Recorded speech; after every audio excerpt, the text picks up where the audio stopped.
ಸನಾತನ ಧರ್ಮದ ಸೊಬಗು ಅಡಗಿರುವುದು ದೇಗುಲಗಳಲ್ಲಿ.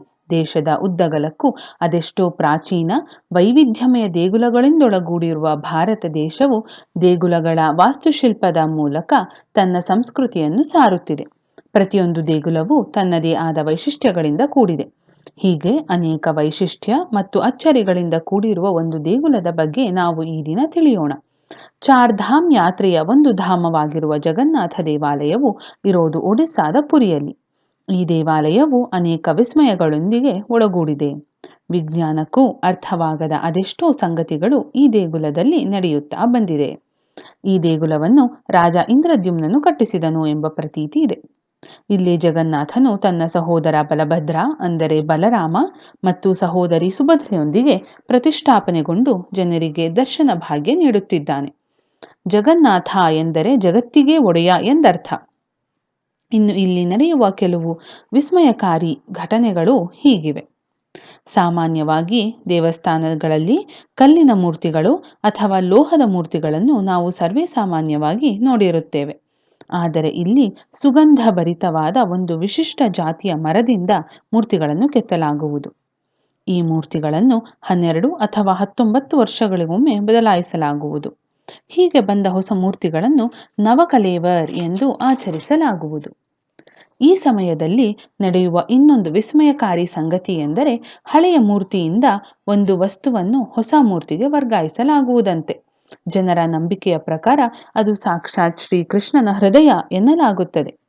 ಈ ಪ್ರಕ್ರಿಯೆ ನಡೆಯುವಾಗ ದೇಗುಲದ ಪ್ರಧಾನ ಅರ್ಚಕರು ಮಾತ್ರ ಒಂದು ಕತ್ತಲೆಯ ಕೋಣೆಯೊಳಗೆ ಕಣ್ಣಿಗೆ ಬಟ್ಟೆ ಕಟ್ಟಿಕೊಂಡು ಹೋಗಿ ಈ ಪ್ರಕ್ರಿಯೆಯನ್ನು ಮಾಡುತ್ತಾರಂತೆ.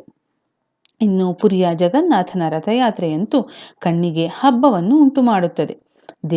ದೇಶ ವಿದೇಶದಿಂದ ಜಗನ್ನಾಥನ ರಥಯಾತ್ರೆ ದರ್ಶನ ಪಡೆಯಲು ಭಕ್ತ ಸಾಗರ ಪುರಿಗೆ ಹರಿದು ಬರುತ್ತದೆ. ಇನ್ನೊಂದು ವಿಸ್ಮಯಕಾರಿ ಸಂಗತಿ ಎಂದರೆ ಯಾವಾಗಲೂ ದೇಗುಲದ ಗೋಪುರದ ಮೇಲಿರುವ ಧ್ವಜವು ಗಾಳಿ ಬೀಸುವ ವಿರುದ್ಧ ದಿಕ್ಕಿಗೆ ಹಾರುತ್ತದೆ.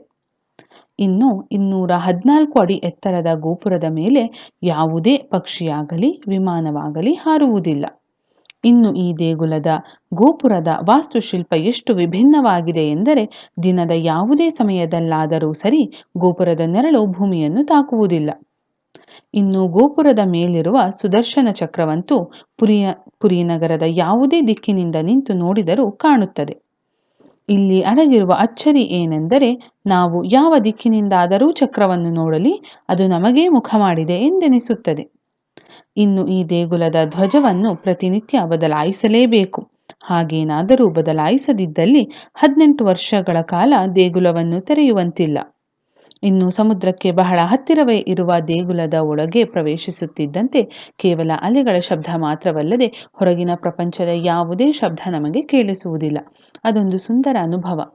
ಇನ್ನು ಈ ದೇಗುಲದ ಒಳಗೆ ಕೇವಲ ಹಿಂದೂ ಧರ್ಮದವರಿಗೆ ಮಾತ್ರ ಪ್ರವೇಶ, ಅನ್ಯ ಧರ್ಮೀಯರಿಗೆ ಇಲ್ಲಿ ಪ್ರವೇಶವಿಲ್ಲ.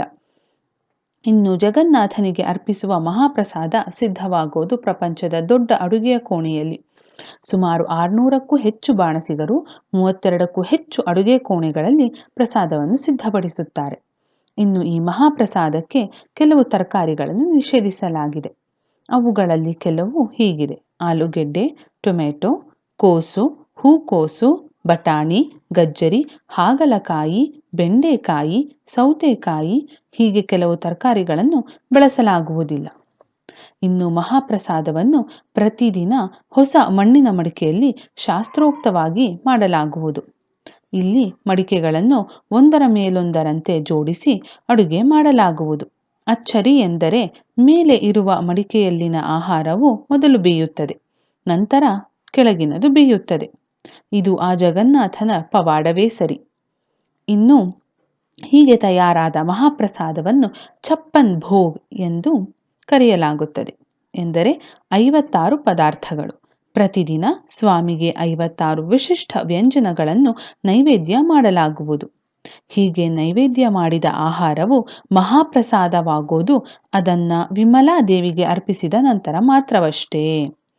ಹೀಗೆ ಆಶ್ಚರ್ಯಗಳಿಂದ ಒಳಗೂಡಿರುವ ಜಗನ್ನಾಥನ ದೇವಾಲಯವು ಭಕ್ತರ ಎಲ್ಲ ಕೋರಿಕೆಗಳಿಗೂ ಓಗೊಡುತ್ತಾ ಎಲ್ಲರ ಜೀವನದಲ್ಲಿ ನೆಮ್ಮದಿ ಮತ್ತು ಸಂತೋಷವನ್ನುಂಟು ಮಾಡುತ್ತಿದ್ದಾನೆ. ಜೈ ಜಗನ್ನಾಥ್.